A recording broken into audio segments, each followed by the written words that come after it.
വേനൽ മഴയിൽ കുതിർന്ന പനന്തേങ്ങ വിപണി ഉണരുന്നു. തമിഴ്നാട്ടിലെ അതിർത്തി ജില്ലകളിൽ നിന്നാണ് പനന്തേങ്ങകൾ കൂടുതലായി പുനലൂരിലേക്ക് എത്തുന്നത്.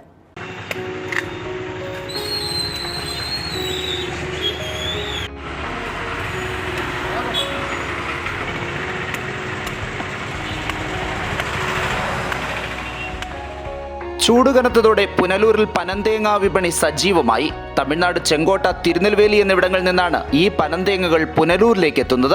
വേനൽക്കാലത്ത് പൊതുവെ ചൂട് കൂടുതലുള്ള പുനലൂരിൽ ഇവയുടെ വ്യാപാരം നന്നായി നടക്കാറുണ്ട്. എന്നാൽ ഇക്കുറി വേനൽ മഴ സജീവമായതോടെ കുറഞ്ഞിരുന്ന പനന്തേങ്ങയുടെ കച്ചവടം വേനൽ മഴയ്ക്ക് അറുതിയായതോടെ കുത്തനെ ഉയർന്നിട്ടുണ്ട്. അഞ്ചൽ പുനലൂർ പാതയിലെ വിവിധയിടങ്ങളിലും തെന്മല പുനലൂർ പാതയോരങ്ങളും കേന്ദ്രീകരിച്ചാണ് ഇവയുടെ കച്ചവടം കൂടുതലായി നടക്കുന്നത്. വേനൽ കടുക്കുന്നതോടെ യാത്രികർക്ക് ആശ്വാസമേകുന്നതിനും യാത്രയുടെ വിരസത അകറ്റുന്നതിനും പനന്തേങ്ങ നല്ലതാണെന്ന് യാത്രികർ പറയുന്നു.